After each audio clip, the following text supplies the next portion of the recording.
Pleasant day to everyone, and I hope that everybody's safe and healthy wherever you are. My appreciation to the organizers of this event, the Philippine Society of Anatomists Incorporated, headed by the President, Dr. Albert Hironella. Thank you for the invitation, and our journey so far is really incredible. This pandemic is really challenging us to be more resilient but innovative.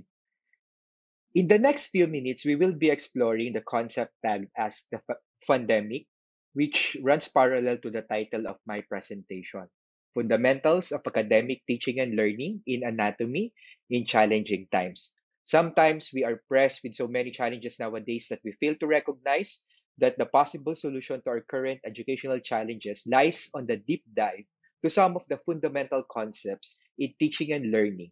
In the Philippines, this is under the concept of outcomes-based education. I'm Professor Dr. Michael Joseph Dino.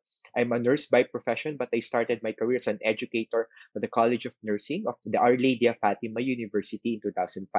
So I remember those times when we were starting to build up our new virtual laboratory and initiating the use of human patient simulators. And as academicians, we have noble responsibility in ensuring quality in teaching and learning. We prepare lessons, assessments, and ensure that our tools are working. Ever since I started my career in the academe, I look for ways on how I can be a better teacher to my students. After several semesters, I realized that the best teachers are those who make students fall in love with the course.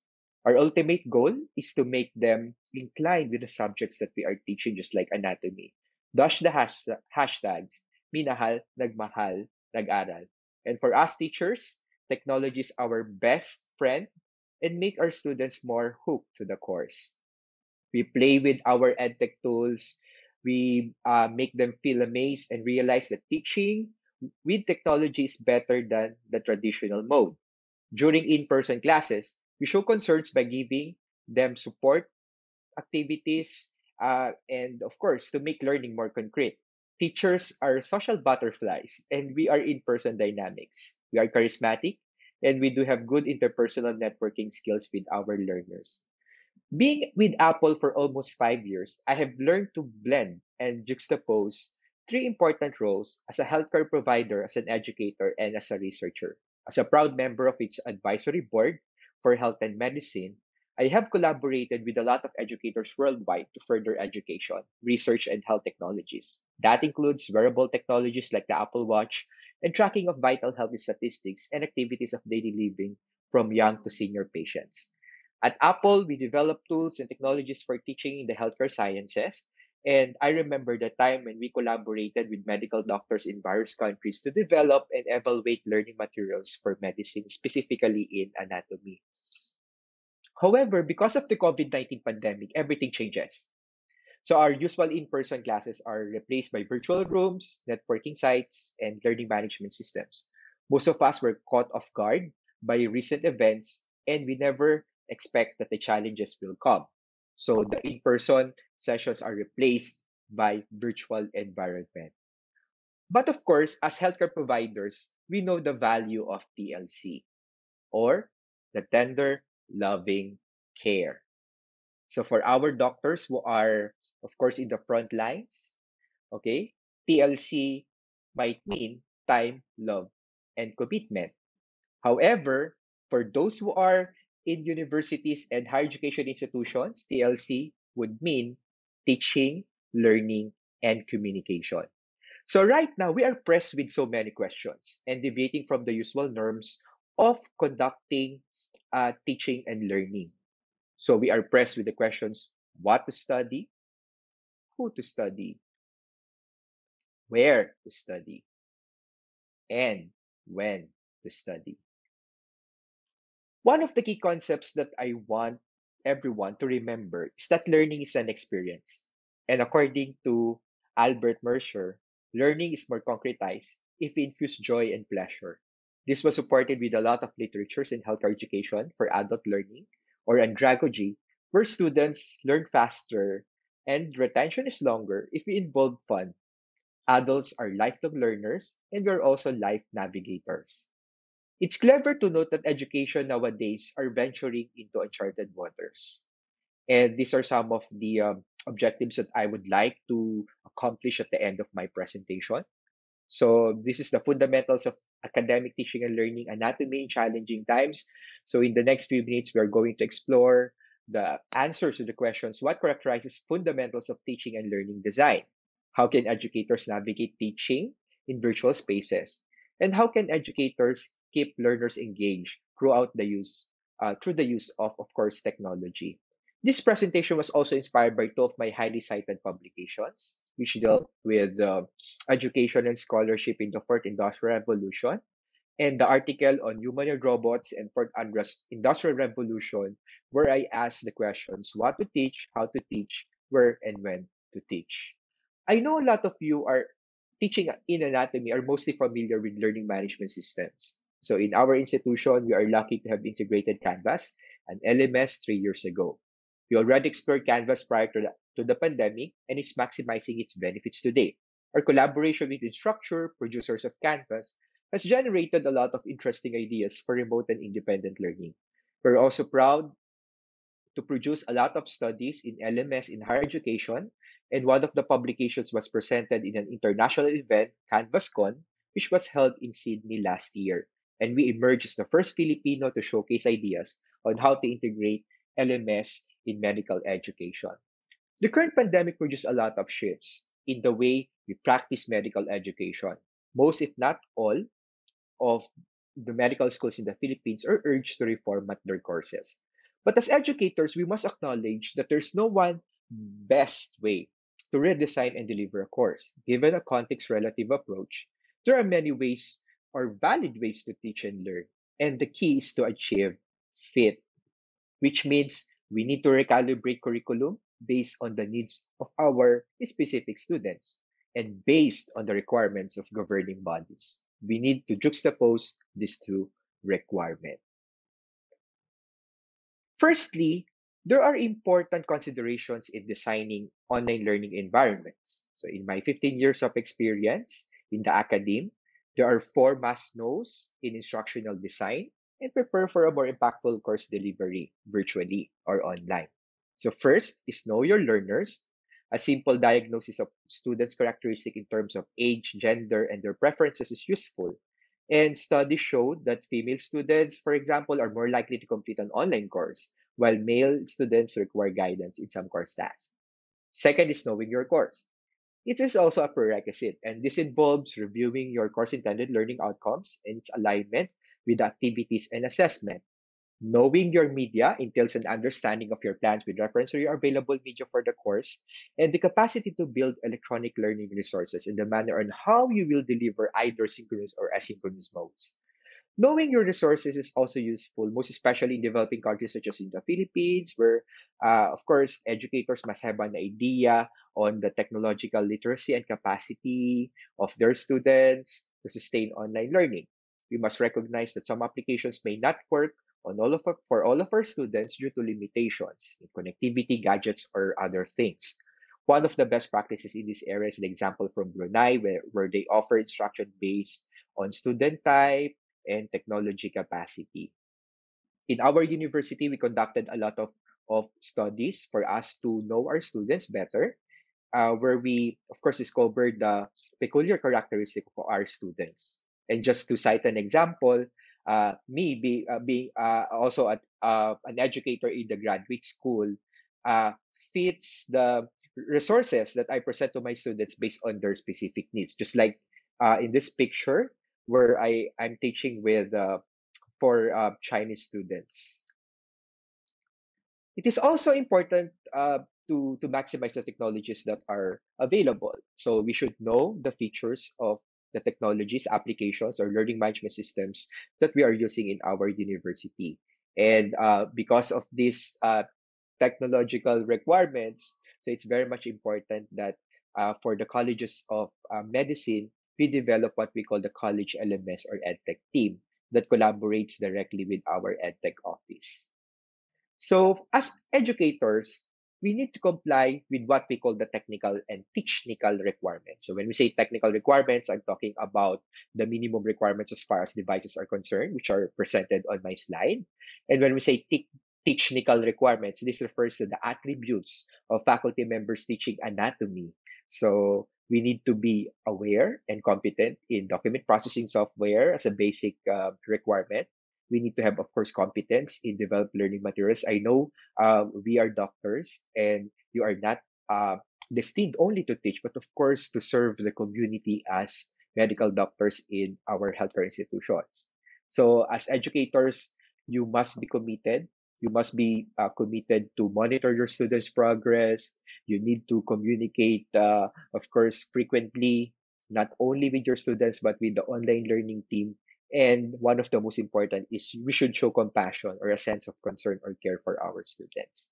So, in terms of the technical requirements, in terms of the internet requirements. We have conducted a study in our institution wherein we identified some of those online activities that actually eats up a lot of data. So highlighted in the slide are those activities that of course requires further consideration in terms of your data plans and of course the applications. So if we're going to estimate that, for example, for a student enrolled at a 3 unit course with the 3 hours per week. So these are the requirements for their data. So one of the websites that I think is very much useful, wherein we can also check the speed of our internet connection would be speedtest.net.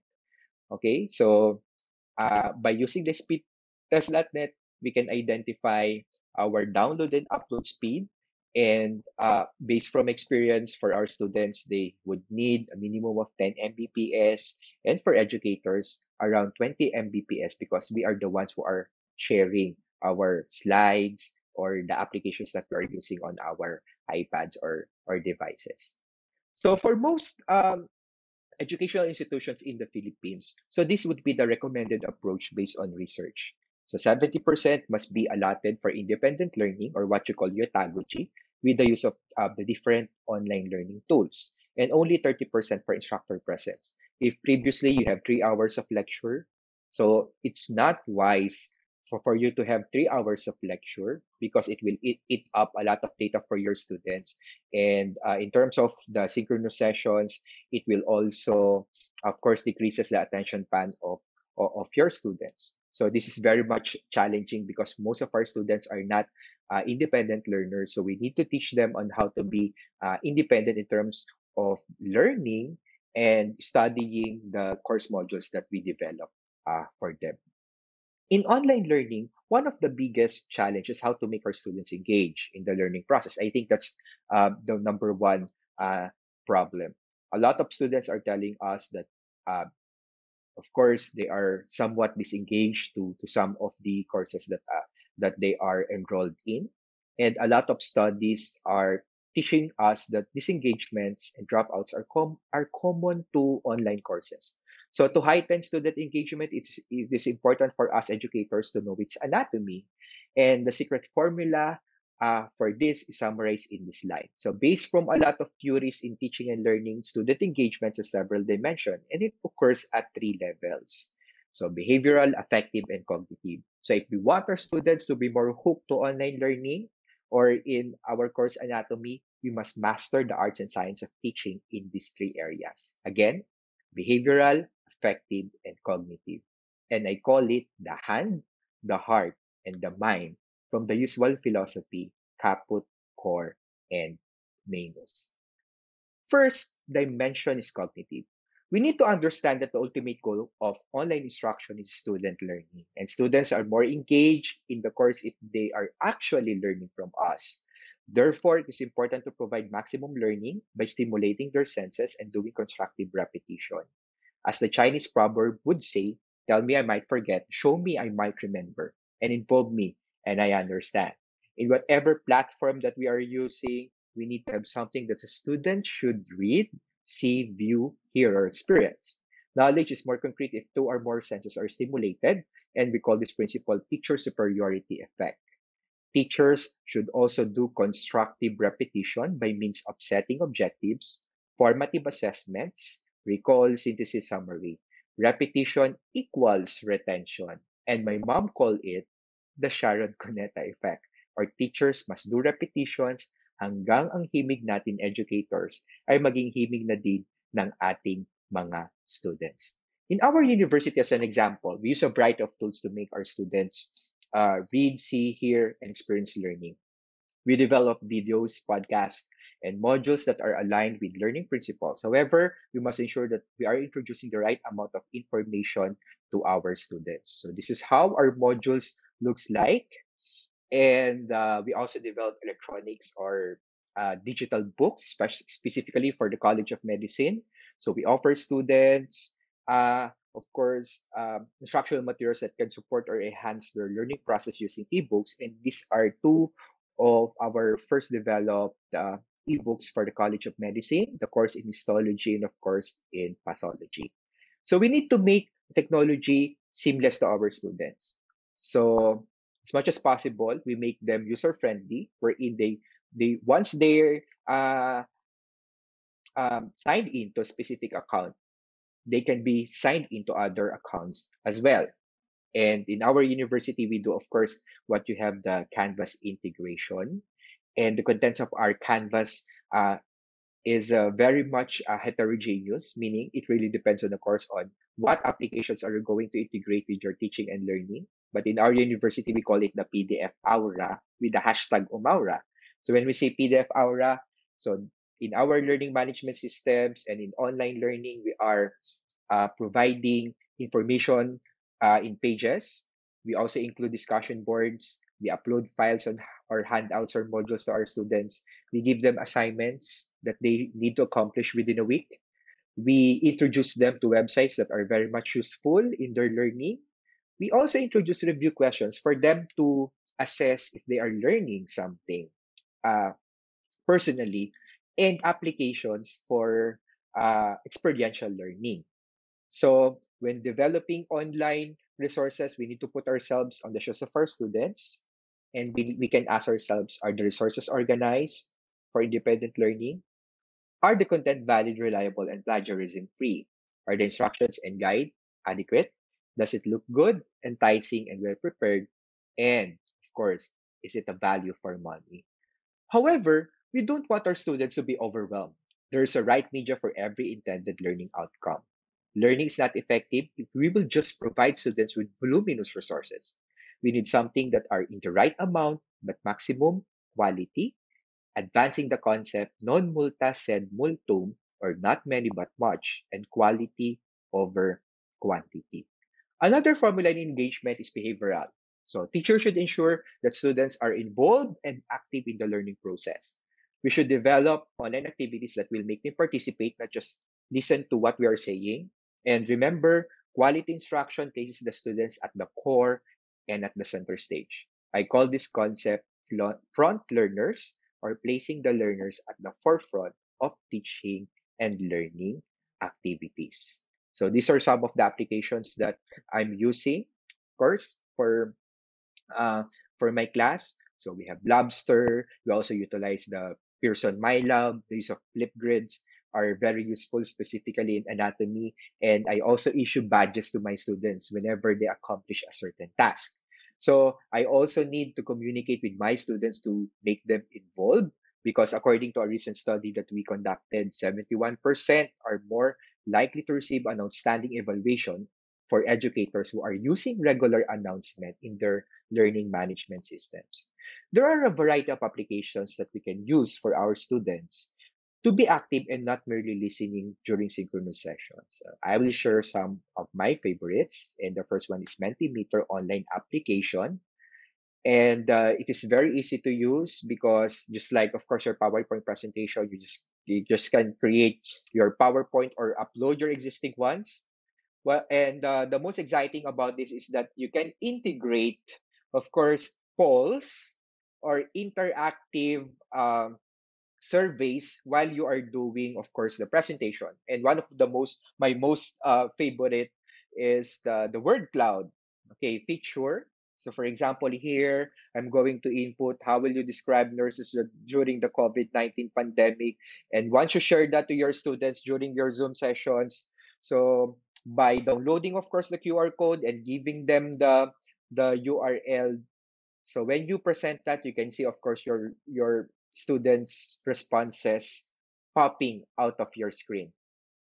Another is the perusal application. So for collaborative article reviews required in, of course, for example, in anatomy and identifying some of the parts. So I will not do a walkthrough due to time constraints, but I hope you will, of course, discover the benefits of using the perusal app for group studies. Another dimension of engagement in online learning is what you call the affective aspect. In affective, teachers must always ensure that students have high interest in the course. So always need to infuse joy and excitement in our online activities. Teachers must not be flat and monotonous. We must be unpredictable in terms of what our students will expect from our teaching and learning methodology. So we should always surprise our students in a positive way and from a persona and Okay. So just like the examples that you have seen, we should always surprise our students. So from a personal example, I use the following approaches that are in line with the interests of my students. I do in-house demos. We explore 3D and virtual reality, especially in anatomy. And I even do TikTok just to show our students a proper way of placing electrodes in the chest of the patient. So they love it and they can easily grasp the concept. So based from the Holy Scriptures, tell a man the way he should go, and when he is old, he will not depart from it. Amen? Amen. Summarily, there are numerous ways to make our students engage in online teaching and learning. Strategies to see how we can find the appropriate and best fit to our students to fall in love, of course, with the subjects. So specifically in anatomy, I would like to share with you this particular slide. And this is the use of course, what you call the augmented reality and the virtual reality, just like, of course, what you have seen in the previous slides with the students wearing of course, you have your virtual glasses, okay, which they can purchase very cheap in Shopee, Lazada, etc. So I think that the cheapest would be 150. And for anatomy, this is one. Of course, one of the technologies that you can use. So you have, of course, augmented reality, where you can put the body parts, of course, floating on the screen while you are sharing your Zoom uh, presentations. So you can identify the parts, you can zoom in. There's of course sounds for this. For example, for the heart, you can maximize and focus on the areas that your students would like to highlight. So I'm very, of course, happy that in our university we are working now on what you call the augmented and virtual reality applications for medical courses. And we call it the Flex AR/VR, or the augmented and the virtual reality. So the idea behind this is that we want our students to be engaged in the lessons that they are enrolled in. So for example, in anatomy, so with the use of their own devices, for example, their iPads or their smartphones, so some anatomical models will pop up, or by using, of course, their VR glasses, they will be immersed in a laboratory where they can perform or view some of the tasks. So these technologies are actually in line with what we call the fourth industrial revolution. So if you would like to know more and explore the benefits of fourth industrial revolution during the pandemic, so you can visit this website, intelligencethatweforum.org, because I do believe that this time of the pandemic, this is the best time for us to also prepare for the education in the fourth industrial revolution. So talking about fourth industrial revolution, it talks about artificial intelligence that we can integrate, of course, to our instruction, and looking at Google. Of course, these are some of the things that are included in the fourth industrial revolution: the use of virtual reality, augmented reality, artificial intelligence, and just like now, right? So some of the healthcare institutions are using robots. So we are actually exploring that even before the pandemic. So the use of 3D printers are also very useful. So for example, you can 3D print uh, body parts here, where of course you can demonstrate to your students in virtual learning. And in terms of artificial intelligence, Most of the time, I'm using the application, the Amazon Alexa, okay, especially to gamify my classroom learning. And I actually have this in my pad to control my lighting, to control the aircon, to control the blinds. And I'm using all this also for classroom. Okay, example. Alexa, how many bones are there in the human body? We are born with 270 bones, but some of these bones fuse together as we grow, leaving adults with 206 bones. By the way, I can learn your voice to improve your Alexa experience. Would you like to try it? No, because I'm doing a lecture. Okay, and of course, you can have this gamification of teaching and learning, right? So you can ask the students, and after that, you can ask Alexa for that. And as educators, we must also consider that not all cool are effective. And we must, of course, prioritize pedagogy before technology. We are not using this because these are exciting, but we are using this because this will help us achieve our learning goals in anatomy and physiology. Okay, so giving back, of course, the concept that I presented to you a while ago, that the best teachers will make you fall in love with the course. And in the same context, I would like to advance that also the best teachers fall in love with teaching. One effective way to assess if you will be effective is to ask yourself several questions. Am I excited to teach? If the answer is yes, then you are prepared. Am I looking forward to my session with my students? And imagining myself as a parent, will I want my child to be under this teacher when he uses this strategy? And placing myself on the shoes of my students, will I learn from my teacher if I use this approach? Nagmahal, minahal, nagteach.